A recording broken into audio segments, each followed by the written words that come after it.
কনকনে ঠান্ডা পড়েছে, শৈত্যপ্রবাহ চলছে দেশ জুড়ে। প্রবল ঠান্ডায় বরফ পড়ছে সিকিমে। বছরের শুরু পর্যটকদের ভিড়ে জমজমাট সিকিম। তুষারপাত হয়েছে পূর্ব সিকিমে নাথুলা সাঙ্গুলেকে। স্নোফল 15 মাইল সাদা চাদরে ঢাকা। 3 মাস আগে বিপর্যয়ের ধাক্কা কাটিয়ে ছন্দে ফিরেছে সিকিম। 3 মাস আগে পাহাড়ে ধস নেমে বেশ কিছু প্রাণহানির ঘটনা ঘটেছিল সেখানে। রাস্তা বন্ধ হয়ে যোগাযোগ বিচ্ছিন্ন হয়ে যায়। আর সেই বিপর্যয়ের কারণে পর্যটকদের যাতায়াত বন্ধ ছিল টানা বেশ কিছুদিন। সেই ধাক্কা কাটিয়ে আবার সিকিম গ্যাংটকে ভিড় বাড়ছে পর্যটকদের। বিশেষ করে বাঙালি পর্যটকরা পাহাড়ের টানে সিকিমে ভিড় করেন। নতুন বছরের মুখেই দেখা যাচ্ছে বাঙালি পর্যটকদের ভিড়। এই এলাকায় অর্থনীতি মূলত পর্যটন নির্ভর, তাই পর্যটকদের আগমন বাড়ায় হাসি ফুটেছে পাহাড়বাসীদের। অন্যদিকে সারা দেশে আপাতত শৈত্যপ্রবাহ পরিস্থিতি একই রকম থাকবে বলে আবহাওয়া দপ্তর জানিয়েছেন। একই সঙ্গে দিল্লি সহ উত্তর ভারতে আগামী 4-5 দিন অতি ঘন কুয়াশা থাকবে। পাঞ্জাব, হরিয়ানা, চণ্ডীগড় এবং দিল্লির বেশিরভাগ অংশে সর্বনিম্ন তাপমাত্রা 5 ডিগ্রির নিচে থাকার পূর্বাভাস দিয়েছে মৌসুম বিভাগ। কনকনে ঠান্ডা অনুভূত হচ্ছে উত্তরপ্রদেশ ও রাজস্থানের অনেকাংশে।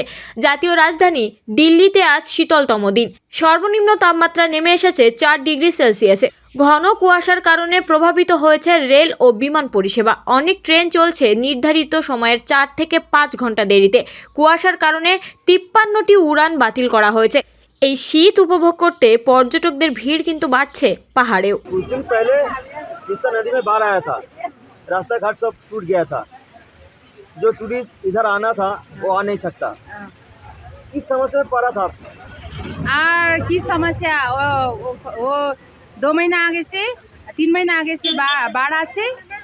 उसके बाद में तिस्ता नदी अभी वो जल इतना जल आसे कत घरबार नष्ट करছে। এখানে अभी टूरिस्ट আছে, বেঙ্গলি আছে। এখান থেকে আমি বেঙ্গলি আছে তো ভালো লাগছে। এখান থেকে টুরিস্ট লোক আছে, তো ড্রেস পরাবে, একটা ছবিটা তুলবে, আর ভালো লাগছে। আমি লোক আছে, আমি শুরু হচ্ছে, थोड़ा थोड़ा আসে लोग আছে। 2 महीने पहले क्या क्या परिस्थिति था? 2 महीने पहले बहुत बेहाल परिस्थिति था।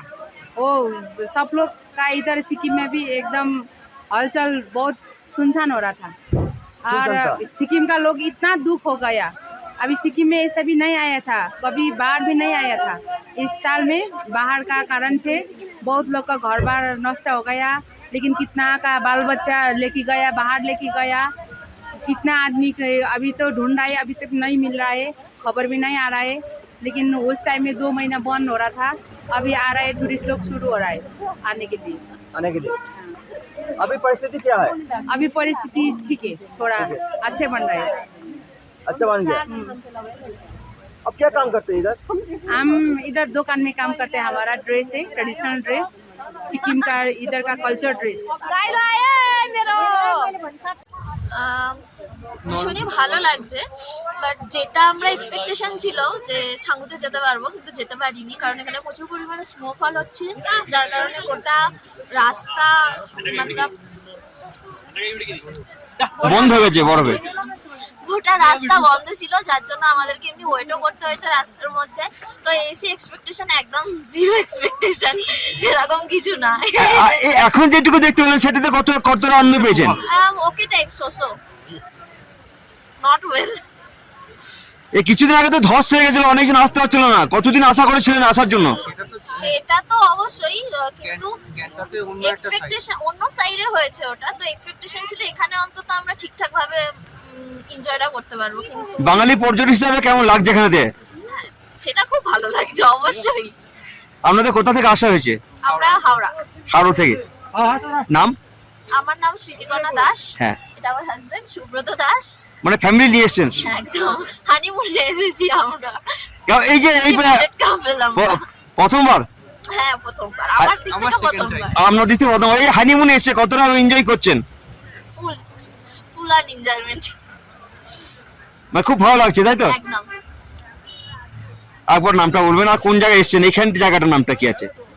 এটা 15 মাইল। হ্যাঁ 15 মাইল। 15 মাইল। আগে যেতে দিচ্ছে না? আগে যেতে দিচ্ছে না। পিপাসু বাঙালি, ভ্রমণ করতেই ভালোবাসি।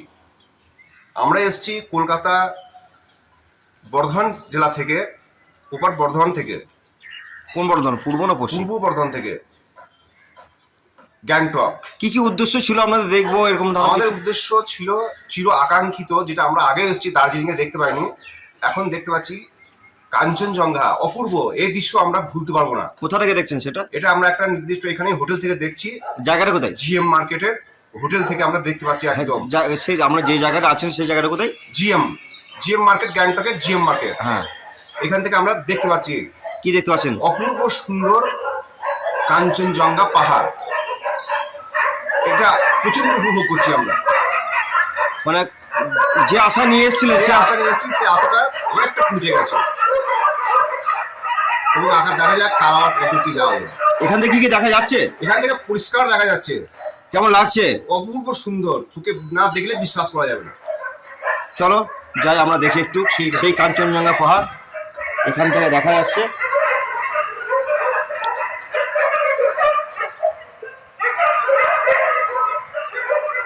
দুর্দান্ত দুর্দান্ত অপূর্ব। সেই কাঞ্চনজঙ্ঘা পাহাড় আমরা দেখতে পাচ্ছি। যেহেতু এটা মোবাইল, হয়তো ছবিটা অত আসবে না, তবু চেষ্টা করবো কাঞ্চনজঙ্ঘাকে দেখানোর। এটা খালি চোখে আরো বেটার দেখাচ্ছে, কিন্তু আমরা মোবাইলে তুলছি, কিন্তু সেভাবে হয়তো বোঝাতে পারছি না আপনাদের। কিন্তু এটাই কাঞ্চনজঙ্ঘা, এই গ্যাংটক থেকে দেখা যায়। হ্যাঁ, এখানে আপনাদের পাহাড়ের গায়ে যেসব বাড়িগুলো আছে সেগুলোকে আপনাকে দেখানোর চেষ্টা করবো। এগুলো সব কিন্তু ছোটখাটো সব বাড়ি, বড় বড় বাড়ি, কিন্তু দূর থেকে অনেক ছোট লাগছে, সরি। এগুলো সবই বড় বড় বাড়ি, কিন্তু পাহাড়ের গায়ে সব আছে বাড়িগুলো। হ্যাঁ, সেখান থেকে সূর্যের আলোয় আলোকিত সেই কাঞ্চনজঙ্ঘা। ছাদে উঠে যাবো না, ছাদ দেওয়া নয় না, ও বিভৎস লাগছে, বিভৎস বিভৎস। ও মাথাটা কি বরফ তো সম্পূর্ণ। আমি আবারও ফিরে আসবো। শেখ নুরসিম আলী। এই যে কাঞ্চনজঙ্ঘা দেখতে পেলেন, কি বলবেন বন্ধু বান্ধবদের? দেখে খুবই আনন্দিত লাগলো। কাঞ্চনজঙ্ঘা দেখে এটাই বলবো, একবার অত্যন্ত দেখতে আসার জন্য অনুরোধ করব।